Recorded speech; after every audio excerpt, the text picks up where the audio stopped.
السلام علیکم ورحمۃ اللہ وبرکاتہ۔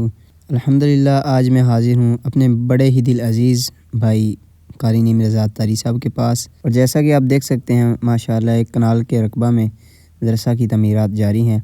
دیکھنے والوں سے بھی گزارش ہے کہ اپنے بڑوں کے اصالِ ثواب کے لیے، اپنے پیاروں کے اصالِ ثواب کے لیے آپ اس میں ضرور تعاون فرمائیں، اور نیچے دیے گئے نمبر پر آپ قاری نعیم صاحب کے ساتھ رابطہ فرمائیں۔ اور آج نعیم صاحب کے پاس حاضر ہونے کی ایک وجہ یہ بھی ہے کہ ہم نے اپنے استاد محترم کے پاس ملاقات کے لیے حاضر ہونا تھا۔ ان استاد صاحب کے پاس ہم نے قرآن پاک کی ابتدائی تعلیم حاصل کی، اور مدرسے کی تعمیرات کے لیے بھی ہماری نعیم صاحب کے ساتھ میٹنگ تھی آج، اور ابھی نعیم صاحب یہی بتا رہے تھے کہ ہمیں مدرسے کے لیے دروازے، کھڑکیاں اور پلستر کے لیے سامان کی ضرورت ہے، وائرنگ کروانی ہے۔ اور ایک بات سن کر میں بہت خوش ہوا، نعیم صاحب نے بتایا کہ اس کام میں مشقتیں بہت ہوتی ہیں، لیکن یہ ہے کہ وہ کہتے ہیں کہ میرا بھی ارادہ ہے کہ میں بھی انشاءاللہ ڈٹا رہوں گا اور اس کام کو پایہ تکمیل تک پہنچاؤں گا۔ میری بھی دعا ہے اللہ پاک ان کو کامیابیاں عطا فرمائے۔ اور مدرسے کے حوالے سے گفتگو کرنے کے بعد ہم نے تیاری کی اور ہم نکلے اپنے استاد محترم سے ملاقات کرنے کے لیے، اور راستے میں ہم نے نعیم صاحب سے نعت بھی سنی، اللہ پاک ان کو برکتیں عطا فرمائے۔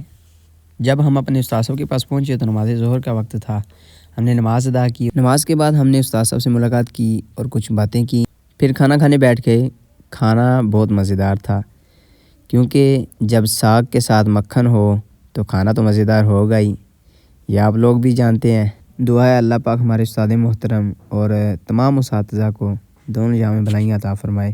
ہمارے آنے پر استاد محترم نے بھی بڑا خوشی کا اظہار فرمایا، اور نعیم بھائی بھی مکھن کی پلیٹ دیکھ کر بڑے خوش ہو رہے تھے۔ استادوں کے پاس کافی وقت گزارنے کے بعد پھر ہم نکلے واپسی کی طرف، اور راستے میں نعیم صاحب کو بار بار کالز آ رہی تھیں، کیونکہ مدرسے کی تعمیرات کا سلسلہ بھی جاری ہے، اور ماشاءاللہ ان کے پاس 50 سے زیادہ تعداد میں طلبہ کرام حفظ و ناظرہ کی تعلیم حاصل کر رہے ہیں، جس مصروفیت کی بنا پر نعیم صاحب کو بہت زیادہ کالز آ رہی تھیں۔ راستے میں جاتے ہوئے میں نے ایک درخت دیکھا، بہت ہی پیارا اس کا سین ریکارڈ ہوا۔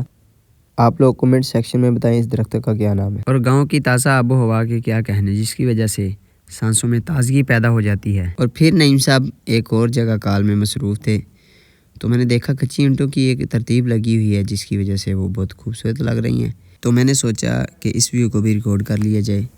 اور یہ جس میں اینٹیں بنتی ہیں، آپ بتا سکتے ہیں اس کو اردو میں کیا کہتے ہیں؟ تو آج کے لیے اتنا ہی، ملتے ہیں ہم اگلی ویڈیو میں۔ اللہ حافظ۔